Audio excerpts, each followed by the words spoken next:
Lamarckism, Darwinism and mutation theory के बाद जो मोस्ट एक्सेप्टेबल थ्योरी है वो है मॉडर्न सिंथेटिक थ्योरी। ये थ्योरी किसी एक साइंटिस्ट ने नहीं दी, कई साइंटिस्ट ने मिलकर के इस थ्योरी को दिया। और इस थ्योरी में दो मेन बात आती है, एक तो है नेचुरल सिलेक्शन और दूसरा है आइसोलेशन। नेचुरल सिलेक्शन के अकॉर्डिंग नेचर जो फिटेस्ट है उसको सिलेक्ट करता है और नई स्पीशीज बनना, और दूसरा आइसोलेशन में जो है वो जोग्राफिकल बैरियर है। उन जोग्राफिकल बैरियर के कारण भी नई स्पीशीज ओरिजिनेट होती हैं। इस थ्योरी के कुछ मेन पॉइंट्स हैं, उनमें है जेनेटिक वेरिएशंस। जेनेटिक वेरिएशन का मतलब है कि जीन्स में चेंज आना, और वो किस किस कारण से आ सकता है। और ये जेनेटिक वेरिएशंस जो है वो इनहेरिटेबल होते हैं, यानी नेक्स्ट जनरेशन में ये पास ऑन होंगे, क्योंकि वो क्या है, जीन्स में चेंज आ रहे हैं, जेनेटिक वेरिएशन। जेनेटिक वेरिएशन किन किन कारणों से आ सकता है? फर्स्ट है mutation. Mutation is a change in genotype. Suddenly जो भी जीनोटाइप में चेंज आ जाएगा वो म्यूटेशन। म्यूटेशन कई टाइप के होते हैं, जैसे जीनोमिक म्यूटेशन यानी change in number of chromosomes. Chromosomes की संख्या में चेंज आना, ये भी एक नए जेनेटिक वेरिएशन का रीजन हो सकता है। Chromosomal mutation, change in structure of chromosome. अगर क्रोमोसोम के स्ट्रक्चर में चेंज आ जाएगा तो वो भी जेनेटिक वेरिएशन का कारण होगा। And third is gene mutation यानी change in nucleotides. Nucleotides sequence of nucleotides में अगर कोई चेंज आ जाता है, तो डीएनए के न्यूक्लियोटाइड में अगर कोई चेंज आता है तो कहलाएगा gene mutation. Next is gene recombination. जब सेल में क्रॉसिंग ओवर होता है तो उस क्रॉसिंग ओवर के कारण भी वेरिएशंस आ जाते हैं। जीन्स आपस में एक्सचेंज होते हैं और एक्सचेंज होने के कारण नया कॉम्बिनेशन बन जाता है। हाइब्रिडाइजेशन, डिफरेंट स्पीशीज के जो भी ऑर्गेनिज्म होते हैं, प्लांट्स या एनिमल्स, उनके बीच में जब मैटिंग कराई जाती है वो कहलाता है हाइब्रिडाइजेशन। हाइब्रिडाइजेशन भी एक नए जेनेटिक वेरिएशन का रीजन हो सकता है। Gene migration and gene flow. New gene is added, या नया जीन या नया एलील जो है वो पॉपुलेशन में ऐड हो जाए, किसी एक पॉपुलेशन में ऐड हो जाना और किसी दूसरी पॉपुलेशन में वो लॉस हो जाना या कम हो जाना। तो जब जीन कोई पॉपुलेशन एक जगह से दूसरी जगह फ्लो करती है, फ्लो करने का मतलब यानी एक पॉपुलेशन से वो ऑर्गेनिज्म दूसरी पॉपुलेशन में माइग्रेट हो रहा है, तो वो एक जगह तो वो ऐड हो जाएगा, दूसरी जगह वो डिलीट हो जाता है। इससे भी जेनेटिक वेरिएशंस आ सकते हैं। Genetic drift. जेनेटिक ड्रिफ्ट तो मेन बात है, जेनेटिक ड्रिफ्ट जो हमेशा स्मॉल पॉपुलेशन में होती है। स्मॉल पॉपुलेशन में अगर माइग्रेशन हो गया या इमाइग्रेशन हो गया, या फिर वहाँ ऑर्गेनिज्म जो है उनकी डेथ हो जाती है, तो ये सभी कारण बन जाते हैं जेनेटिक ड्रिफ्ट के।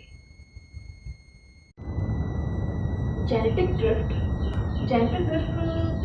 जो है वो हमेशा स्मॉल पॉपुलेशन में होता है। ये तो हमने देखा ही।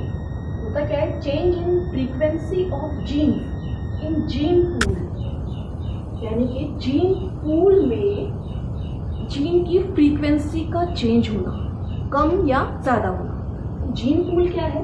सम of all genes in population, यानी पॉपुलेशन में कितने जीन्स हैं, कितने टाइप ऑफ जीन्स हैं, और उन जीन्स के में अगर कोई भी चेंज आता है तो वो कहलाता है जेनेटिक ड्रिफ्ट।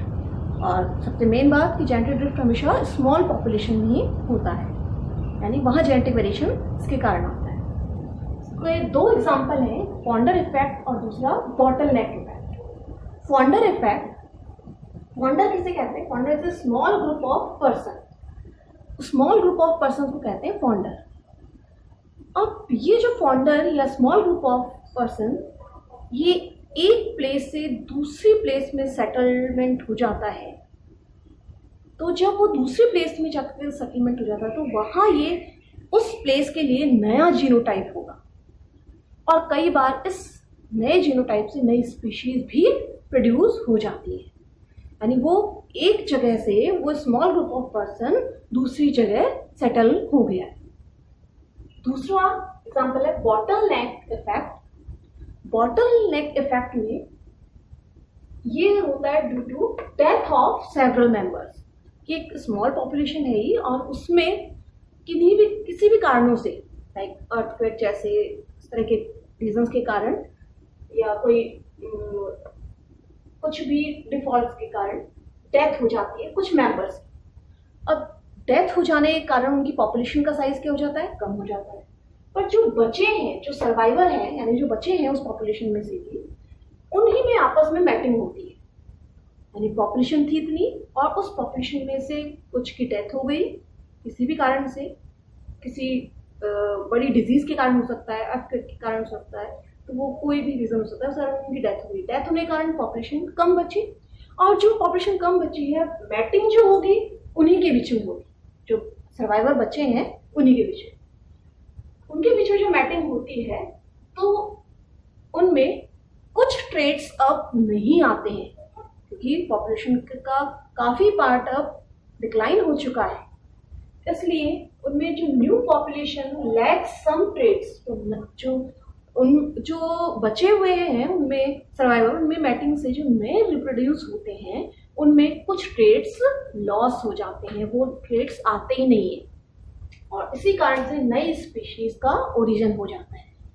अब बात आती है कि इसको बॉटल नेक क्यों कहा है। बॉटल नेक इसलिए कहा है कि जैसे कि एक बॉटल होती है, बॉटल नीचे से चौड़ी है और उसका जो नेक है वो पतला होता है, तो नीचे से चौड़ी है तो उसमें तो काफी सारी पॉपुलेशन है, पर जब उस बॉटल को टल्ट करते हैं तो उसकी नेक में से पूरा मटेरियल बाहर नहीं निकलता है, थोड़ा सा निकलता है।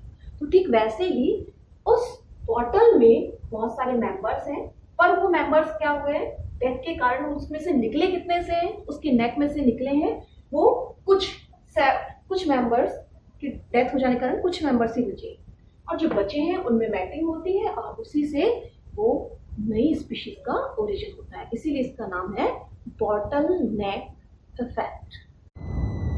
मॉडर्न सिंथेटिक थ्योरी के जो पॉइंट्स हैं उनमें फर्स्ट पॉइंट हमने पढ़ लिया है जेनेटिक वेरिएशन, किसी भी जीन पूल में किन कारणों से चेंजेस आ सकते हैं।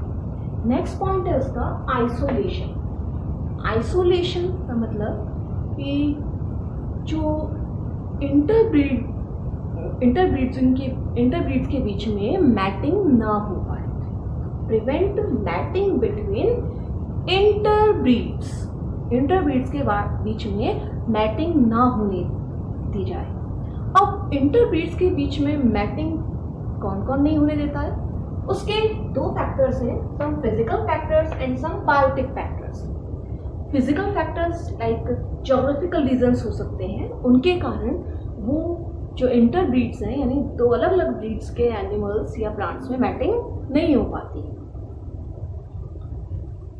सम बायोटिक फैक्टर्स, कुछ बायोलॉजिकल फैक्टर्स भी हैं जो आइसोलेशन में हेल्प करते हैं। जैसे बेसिकली रिप्रोडक्शन में अगर हम देखें तो रिप्रोडक्शन के प्रोसेस में pre zygotic and post zygotic, and zygote बनने से पहले कुछ बैरियर्स हैं और कुछ बैरियर्स जाइगोट अगर बन भी जाता है इंटरब्रीड्स के बीच में तो भी वहाँ बैरियर्स प्रेजेंट हैं।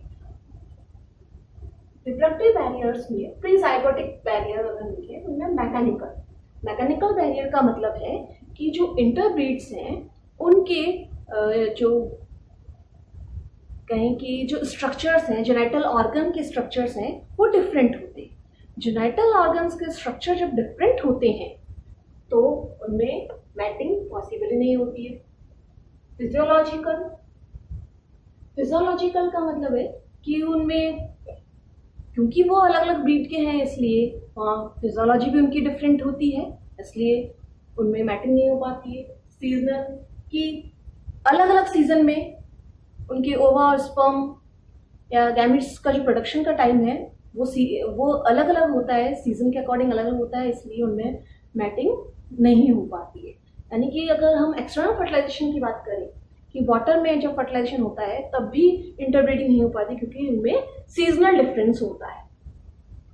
गैमेटिक, गैमेट्स का स्ट्रक्चर में चेंजेस होते हैं, गैमेट्स डिफरेंट टाइप्स के होते हैं और इसलिए इंटरब्रीड्स में उनमें मैटिंग नहीं हो पाती। पोस्ट कि अगर गैमेट्स में फ्यूजन हो गया, जाइगोट बन भी गया है, तब भी पोस्ट जाइगोटिक बैरियर्स प्रेजेंट हैं जो उनमें मैटिंग या कहें कि उन्हें आगे सर्वाइव नहीं होने देते हैं, जैसे कि स्टेरिलिटी, स्टेरिलिटी या इनकम्पैटिबिलिटी, कि वो ठीक है जाइगोट बनने जा रहे हैं पर फिर भी वहाँ जो वहाँ न्यूक्लियस जो जाइगोट का बनेगा वो सर्वाइव ही नहीं करता है। These are isolation. Next, third point is heredity.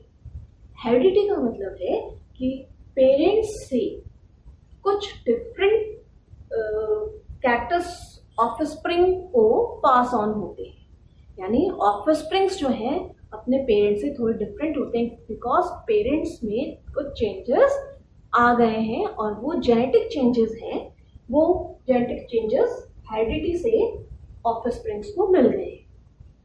Fourth है नेचुरल सिलेक्शन।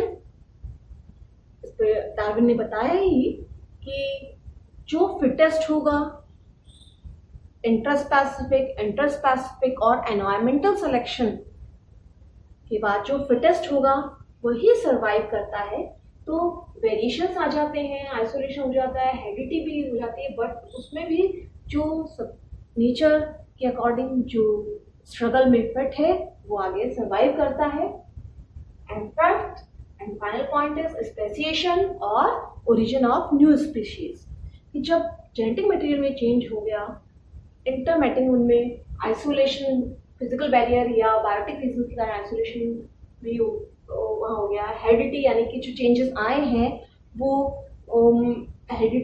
अपने नेक्स्ट ऑफस्प्रिंग में भी आ गई हैं और वो नेचर ने भी सिलेक्ट कर लिया है। जब ये सारी इन सबसे जब कोई नए ट्रेड्स प्रोड्यूस हो जाते हैं तो वो नए ट्रेड्स आप कई बार रिपीट होते हैं और एक पूरी की पूरी पॉपुलेशन या एक पूरी नई स्पीशीज बन जाती है जो कि अब से पहले तक नहीं।